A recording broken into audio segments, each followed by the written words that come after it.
l'alternance. C'est le principe de l'alternance, c'est la démocratie qui veut cela. Nous sommes obligés d'envisager l'après Faure Gnassingbé. Pour nous, en 2015, il doit y avoir l'alternance. C'est clair. C'est clair. Celui qui n'envisagera pas l'après Faure Gnassingbé n'est pas un démocrate. On peut être à supposer même, à supposer hypothèse d'école, que tout se passe comme au Sénégal. Faure Gnassingbé se représente. Comme au Sénégal. Comme au Sénégal. À savoir, il faut faire le possible pour se représenter. Et que les élections, si les élections sont transparentes, et s'il est réélu, je dis transparence. S'il est réélu, c'est que les principes de l'alternance sont respectés. Et si il est battu, comme le Wade, les principes sont également respectés. De tout ce qui est des élections transparentes, sans réforme. Nous disons non. C'est ça le problème fondamental. Est-ce qu'il peut y avoir élection transparente sans réforme? Non. Alors si Faure veut aller à l'élection, ça veut dire que Faure veut faire 5 ans ou 10 ans de plus en trichant. Mais c'est ça. Est-ce que c'est ça que nous voulons? Non. Nous, au DDH, nous ne pouvons pas accepter. Parce que la déclaration universelle des droits de l'homme est claire sur la question. À savoir que le peuple a le droit de choisir ses dirigeants par les dirigeants de son choix, par les élections. C'est clair. Des élections libres, équitables et transparentes. Sans cela, il n'y a pas de démocratie. Donc, c'est normal que nous envisagions. Ce n'est pas que nous envisageons le départ de Faure Gnassingbé à l'issue des manifestations. Quoi qu'il en soit, nous envisageons après Gnassingbé, Faure Gnassingbé, après 2015. C'est clair. D'une manière ou d'une autre. D'une manière ou d'une autre, il n'est pas là après 2015. Pour assurer le principe de l'alternance au pouvoir. C'est clair.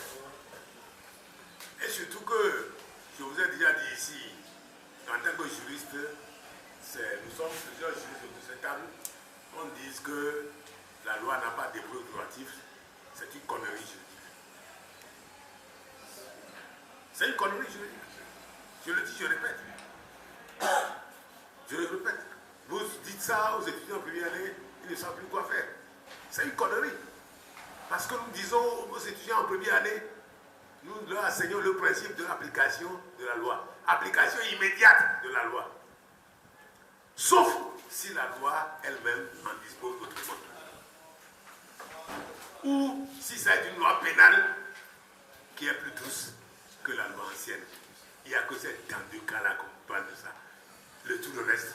Pourquoi est-ce que lorsqu'on modifie le texte pour se l'appliquer, on ne parle jamais d'application immédiate, de non-rétroactivité? Quand il y a des membres à modifier la loi en 2002, il serait appliqué, on va parler de non-rétroactivité.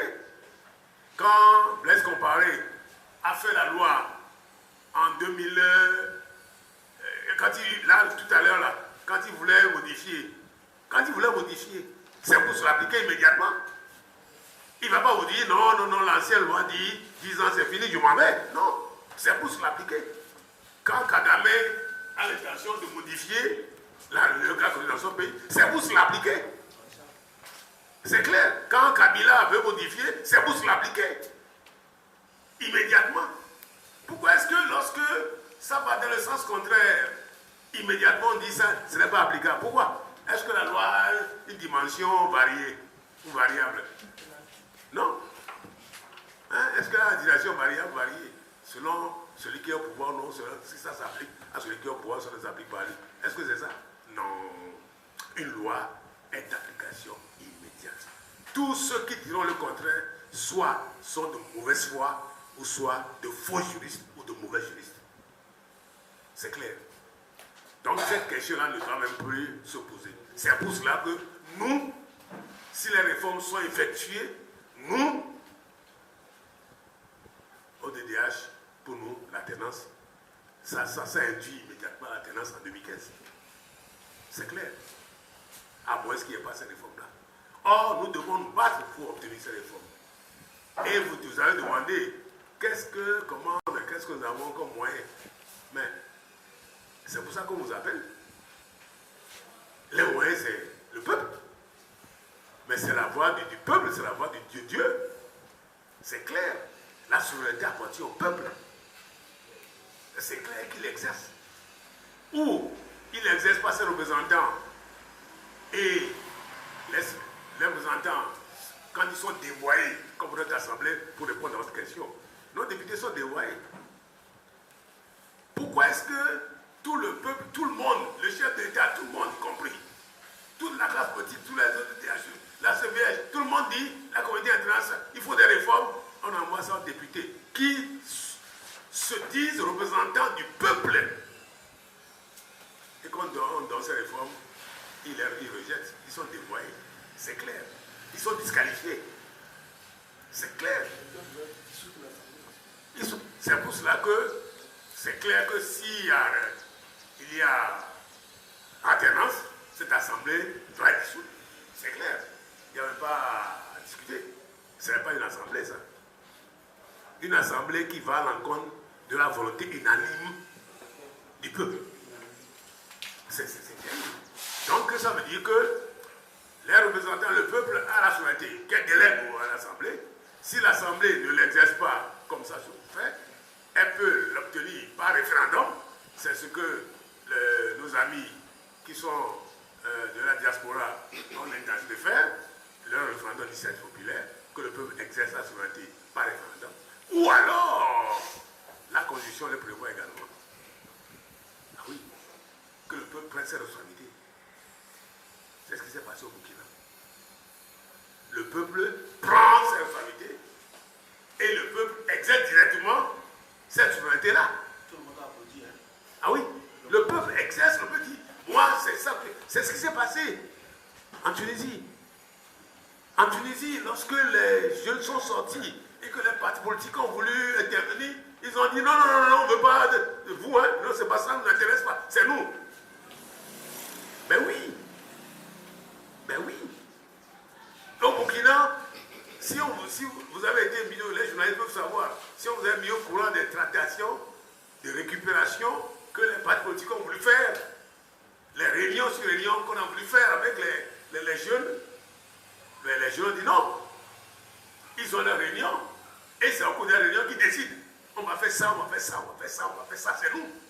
C'est clair. Ça dit que le peuple a repris sa souveraineté qu'il avait déléguée. Et contre l'avis unanime, c'est la même chose qui se passe au Burkina. Contre l'avis unanime du peuple, les députés veulent modifier la constitution contre l'avis du peuple.